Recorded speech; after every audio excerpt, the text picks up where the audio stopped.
Welcome to the GameMinder Report, your weekly source of upcoming gaming news and information. I'm Jeremy, and this week's interview is with Christopher Badell from Greater Than Games. Hey, Christopher. Greetings, how are you? I am well. So now GameMinder as a project has always focused on digital games, but our travels have introduced us to members of the broader gaming community, which includes things like card and tabletop games. Sentinels of the Multiverse is one such game whose creators we had the good fortune of exhibiting next door to at PAX Prime back in 2011. We kept in touch with Greater Than Games since then, even to the point of making an iPhone scorekeeping companion for their game. This week, Sentinels closed a wildly successful Kickstarter to build the next in the ever-growing list of expansions to the game, so we thought it might be a good time to catch up with Christopher. So, tell me, you must be flying pretty high right now. Your most recent Kickstarter closed at nearly 1,000% funded. Yeah, it was crazy. We knew it would overfund because we had a lot of people that were very interested in the project, but we did not anticipate it going as high as it did. It was intense. I can imagine. Now, and obviously you're no strangers to Kickstarter. You've used it several times before, and all of them have been more than twice their funding goal. Oh, yeah, I was checking in historically. So clearly you have some pretty good fans who are very interested in what you do. How did you build that? Well, the big thing we did, and the advice that I give to a lot of people who ask me, how do I make my Kickstarter do well? Yeah. The first thing we did was we released a product without Kickstarter. We made an initial product and we sold that product. We took it to conventions where we met you. We did a lot of really cool things with it and got a lot of good attention on it before trying to go and raise funds. So we had an established fan base when we launched our first Kickstarter. The first Kickstarter we ever did was for an expansion to that game. So that was an already established group of people that really helped push it along. Now, what made you choose Kickstarter as your funding platform versus like an Indiegogo or something that's not even crowdsourced for that matter? Sure. Well, when we did our first game with traditional funding, where we made a company and sold off a percentage of the company to backers and our investors. And then when we were like, okay, well, the plan is in a year or two, once we've sold enough of these games, we can make an expansion. And because we had an expansion in mind. And after our first convention, we had people clamoring. They wanted an expansion now. And they're like, well, we can write an expansion now, but there's no way we had the capital to create an expansion now. So we have to get that money somewhere.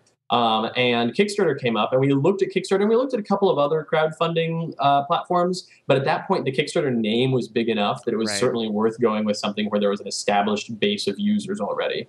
And so we did that, and that went very well. And in fact, the Kickstarter we just ran is the last Kickstarter we're going to be doing for our Sentinels, the Multiverse project. Okay. We're still going to be using it for other brand new properties, but any more Sentinels, the Multiverse expansions that we make won't be done with Kickstarter. Because at this point, we could put up on our website, hey, we're making an expansion. You can pre-order it here, and we'll get plenty of attention. So. And of course, you're rolling in money.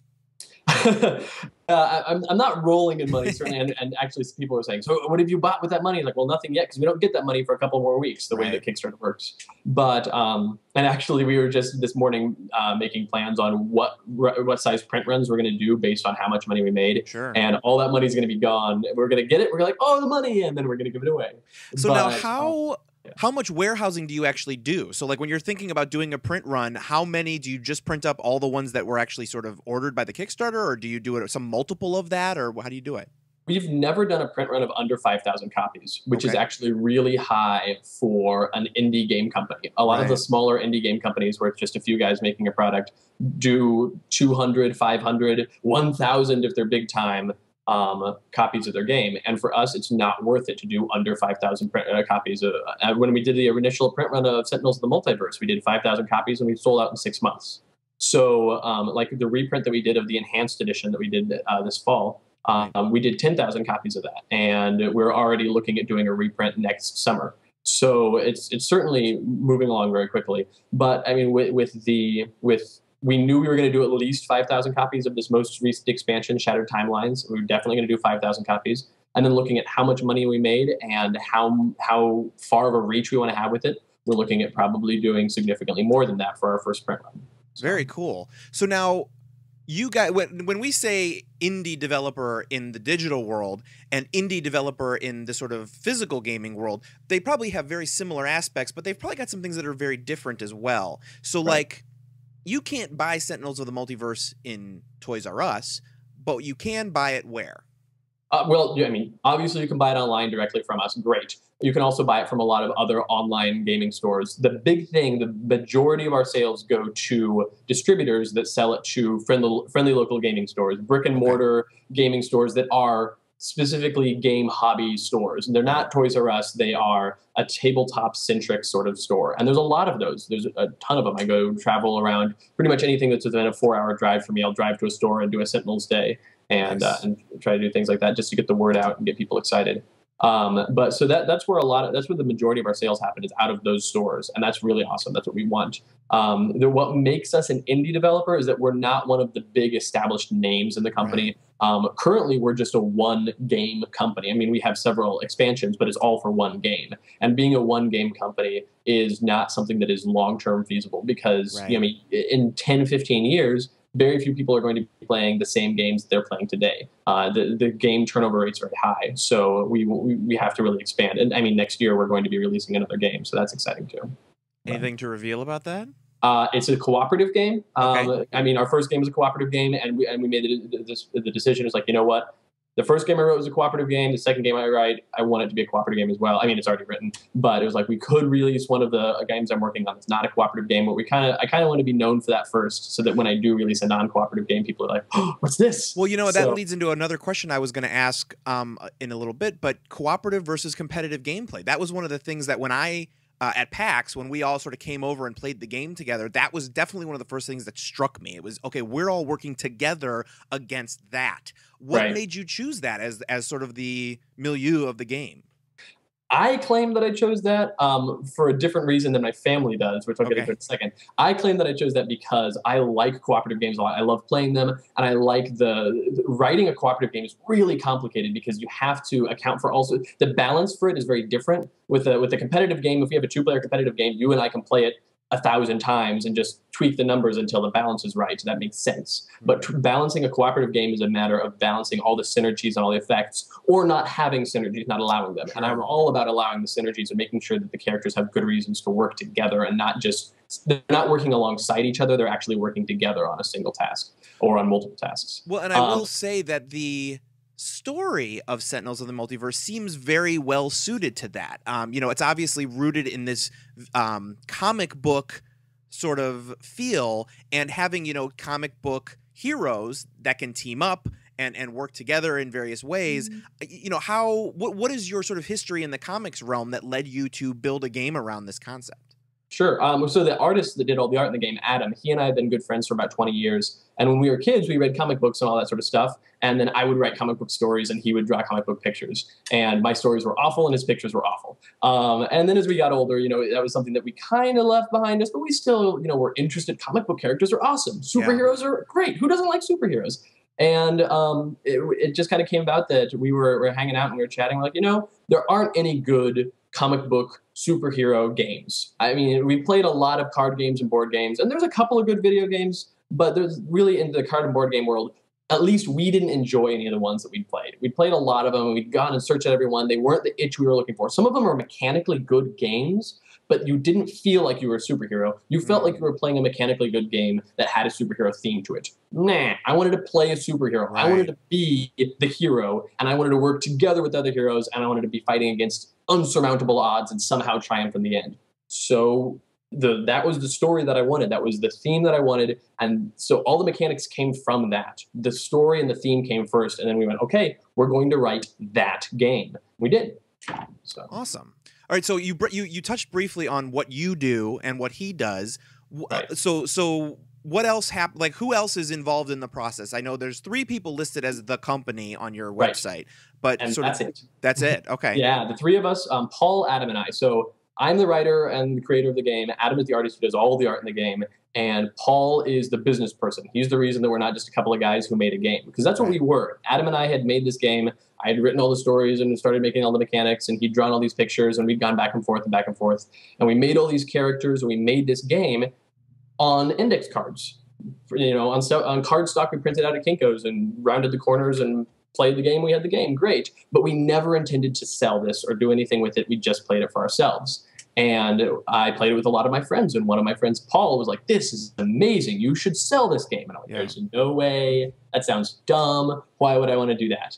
And he showed up a week later and he's like, I've got a 20-page business plan. Here's what you should do. And I was like, well, I don't know anything about business. I don't want to do that. And he goes, no, look, I'm the business manager. He's got an MBA. He knows his stuff. And he convinced us to do it because it wouldn't be that hard. But he was lying. It would be that hard. It's a ton of work. Yeah.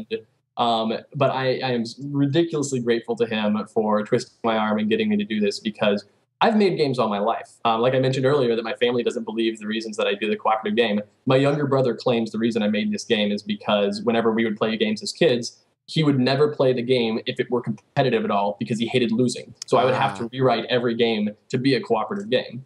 And my whole life, I've just made games to play just for fun because it's what I like to do. And I never thought, this is the thing I want to do as a company. Or something. Like I've done all sorts of other jobs, but this was never something I wanted to do. And Paul's the one that convinced me, hey, you should do this because your games are interesting and people want to play them. So when he came to you with this business plan, that was when? That was late 2010. Yes. Because we wrote the game in August of 2010. So. Okay, and so Greater Than Games has been your #1 primary job life since right around then, since 6 months after then? It certainly started taking over my life then, and by January of 2011, which is when we started the company of Greater Than Games began January of 2011, and with that was it. I mean, that's been my life since. Interesting. So, very cool. We don't. None of us actually draw a paycheck from the company, and both Adam and Adam has recently become more full-time on the company, but we're not getting paid, but that's a down the road thing. At this point, we could have made our first game, sold a bunch of copies, written ourselves some checks and walked away going, awesome, we made a game. But we wanted to do more with it. We want to make it long-term. So we're reinvesting all the money back into the company and having some significant long-term goals that are going to go places. So very cool. Very cool. So you hinted a little bit earlier about a bit of your process. When you're coming up with characters, how do you do that? Because obviously, in some of the characters, you can see some pretty obvious analogs to sort of the superhero canon that is out there, but not in a lot of them. A lot of them are really unique, and they've got really unique combinations of sort of backstory and power and weakness and all the rest of it. How do you do that? Do you just sort of throw ideas against the wall and see what sticks, or what? Yeah, most of them, I just go, I want to write a character like this, and then I do, and then boom, there's a character. It's really hard to explain how I write a character any more than to say, well, we go, man, it'd be great to also have a character like this. I look at the characters that we have and I say, man, we should also have a character. I mean, when we did the initial 10 heroes, we're going, okay, we need archetypes. So I'm going to lay out the 10 most basic archetypes you have in stories, not just in superhero comics or anything like that, but the 10 most basic. My background is in English and creative writing and stuff, so I could just easily go, okay, what are the basic archetypes you have to cover with your heroes and your villains and their settings and all that. And we wrote all that out. And then since then, it's just been going, great, we have this collection of stuff, now let's fit things in. That said, everything is written for Sentinels of the Multiverse. Everything for every, in terms of all the characters, for every expansion that we will ever release, all those characters are already written because we sat down and created and wrote. I wrote the stories for every stuff that will ever be done. I mean, we've got piles and piles of characters, and they're all done in terms of who they are, their story, their motivations, so on and so forth. Their mechanics and everything are still getting fleshed out, but I mean, some of them are years away from now. So it's really just a matter of, okay, what sort of characters do we need to see? Now, what makes them different? What makes us care? So great, we've got this guy, he's super boring archetype, but what is going to make him different? What does he do? What is her motivation? Where does she come from? Okay, she feels like so-and-so. How is she actually different from so-and-so? Oh, because of all these reasons. And I mean, just writing the stories from them, it's one of my favorite parts of everything I do at this company is writing all of these stories and having all of these characters and figuring out what their voice is and writing in their voice. Yeah, I would say that was definitely one of the things that jumped out at me when you were initially explaining to me who these characters are. It was very clear that you knew these characters. And I think, obviously, I think that speaks to what you were saying earlier, the idea of like a successful mechanical game that has superheroes in it versus a story that you play. And, that I think is definitely one of those things. Now, speaking about playing, this leads me into a question about play testing, because I know you had mentioned like, oh, I know the characters, but some of their mechanics might still be yet to be decided. And obviously testing any game is important for things like balance. When we test a digital game, a lot of times we're looking for like technical issues, which you probably don't typically have to worry about as much. You know, tweaking a setting or a number is not the same for you as it is for somebody writing a program. Can you maybe talk a little bit about the process? Is it just you and your other guys playing the game over and over and over? Do you put it in front of other people? How do you go about that? A lot of eyes see the game before it goes to print. The initial one was just play tested by the three of us and some of our friends, and we have now because we did kind of some playtesting recruitment through our Kickstarters, and we have a stable of over 100 playtesters on our forum that are very active, where we have a special locked section of the forum that you can only get to as a playtester. And I'll throw files up there every day and be like, hey, look at these characters, play this. What do you think of this? And they'll play it and they'll come back. And a lot of times they'll come back with feedback like, I think this guy should have a power that does 3 damage and lets him draw a card. And that is fairly useless to me. I don't want the design feedback as much as I want. When I was playing this guy, I felt like this, and this worked, and I was really, this slowed down, but this was really exciting. Knowing how somebody, I mean, I can make a card do anything. I want to know what the card makes you feel when you're playing it, because I know how it feels when I'm playing it, but that doesn't do me any good. I need to know what more than 6 people get out of it. So there's definitely a lot of people that play the game. A lot of the playtesting is very important. We've gotten a lot out of playtesting. It's very helpful. But like you said, it's not a technical thing. Like, I have a card, I turn it over. I know everything I need to about the technical aspect of my game now. Right. So it's really just finding like how they interact, and a bunch of the playtesting is figuring out, okay, if I use this hero with this new hero and this new hero, and they do this new mechanic, does it break the game? Does it create an infinite loop? Does it, make somebody immune to damage permanently or something goofy like that? We have to, that's the stuff that we have to look out for. Yeah, definitely the bugs bugs, which are bugs for technical on the computer side. They're bugs in the analog side as well. Absolutely. So speaking of which, do you play much in the way of digital games, video games? I used to play a lot of video games. Then I made this company, and I don't really play anything anymore. I recently got to play one of the devs of Borderlands 2 is a fan of Sentinels, the Multiverse, and a friend of mine as a result. Kind of, we met a couple different ways, and he ended up giving me a couple of copies of Borderlands 2, and I got to play that a bit, and that was enjoyable, but certainly not as much as I'd like to. I'm like, oh, cool, I shoot things, and hey, I got to make a game. But yeah, it can be one of the unfortunate truths that if gaming is your passion and you become someone who makes games, playing games sort of takes a back seat. You're so busy creating that you don't have the time. Right. Is what Absolutely. I've found personally. Yeah. So now, obviously, we met at PAX, and you exhibit at PAX pretty much regularly, almost every time there is a PAX. But you also exhibit at tons of other shows. And PAX is great because it's got that mix of digital and tabletop. Which was sort of one of their founding principles. But a lot of the shows that you go to are either comic book conventions, they're really specific analog gaming shows. What are some of the shows you've been to? Obviously, I have not been to a lot of these, so why don't you tell me a little bit about your experience at a couple of these shows? Our first show that we ever went to, the show that we knew when we started the company that we wanted to release at, is Gen Con. Gen Con's a giant board and tabletop gaming convention in Indianapolis, and that show is the show for us. We do not do as well anywhere as we do at Gen Con. Gen Con's phenomenal. It's at this most recent Gen Con, we had lines from our booth to the end of the hall all day, every day, and had people just lined up to play the game, to buy the game. The Wizards of the Coast booth, the company that makes Dungeons and Dragons and things like that, our line was obscuring their booth, and they were like, can we get this line moved? And I'm sorry, I don't know what to do. Yeah. So Gen Con this year was amazing for us. Gen Con last year was the first time we'd ever released a product. So we will always go to Gen Con as long as we exist. PAX is a much more expensive show, both in the cost to set up there and in the cost to get there. Indianapolis is 4 hours from here, and we can ship things there very cheaply. Seattle and Boston are much further away, but they are good shows. Australia. Or Australia. We are doing PAX Australia next year. I know. So, I saw that. That's going to be. You have to let me know how it is. I don't think I can swing the trip, but I can't wait to hear about it. And in terms of overseas trips, that one is going to be as expensive as Essen. We did Essen this year, which is a city in Germany, and it's also kind of the name of the biggest board gaming convention in the world. It is a board game and tabletop game focused convention, and it's about 3 or 4 times the size of Gen Con, which is crazy. It's huge. It's bigger than either of the PAXs are. It's ridiculous. Yeah.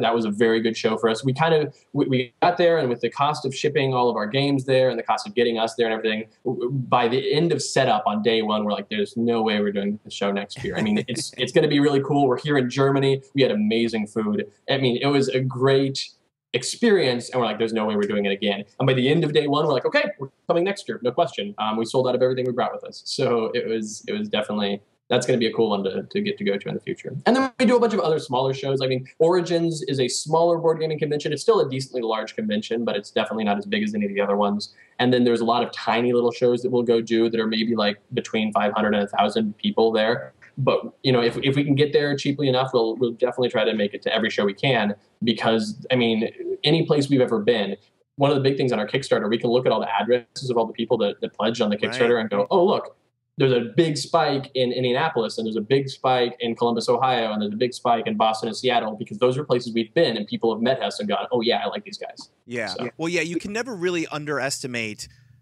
what it's like for someone to meet the person that creates something that they think is cool. I mean, It can be a musician, it can be an actor, it can be a game maker. And, you know, I just know that's one of the things that the first year I went to PAX, we were not exhibiting, and I was just there as a, you know, attendee. And that was what struck me. It was just like, you know, a lot of these people, I'm talking to the person who made this game that I love. That is such a great experience. And it definitely adds to the sort of back and forth, you know, between the creator and the user or the player, what have you. So I definitely understand why that is happening for you guys.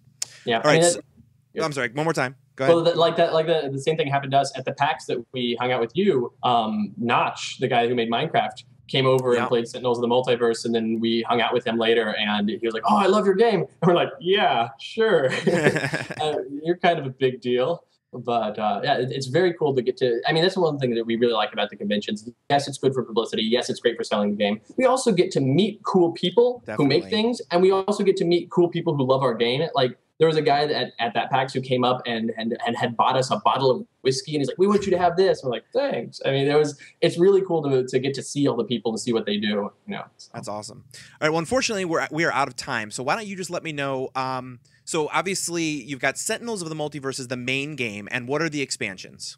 We released Rook City, which is our first expansion. It's kind of an urban, gritty sort of setting. We've got Infernal Relics, which is all magics and elder gods and dark dimensions. We just did the Kickstarter for our third expansion, Shattered Timelines, which is an alternate reality and time travel-based sort of thing. And then next summer, we're making a mega expansion called Vengeance, in which some of the big villains from the past, from the expansions we've already seen, characters that people will be familiar with, are coming back to get their revenge on the heroes that have defeated them before. Very cool. Very cool. And they can find out information about that at sentinelsofthemultiverse.com. Absolutely. And I will just, if you will allow me to just plug Sentinel Sidekick, that is our iOS app, which allows for scorekeeping while you play. It was actually developed mainly because John, my partner, can't stop playing your game, and he was sick of having to write it down. And he was like, you know what, I'm making myself an app for this. So he made it for himself and said, can we just release this? It works. I was like, by all means, let's do that. So, and you can find that at handelabra.com or GameMinderReport.com. All right, so to view the show notes for this episode or to get more episodes, don't forget to visit GameMinderReport.com/interview/3. To see when all the newest games are listed, you can follow GameMinder on Twitter or visit Facebook.com/GameMinder.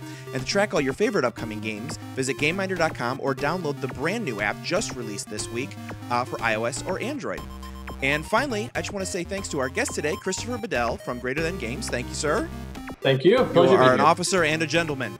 I'm Jeremy, signing off for the GameMinder Report, reminding you, don't forget to play.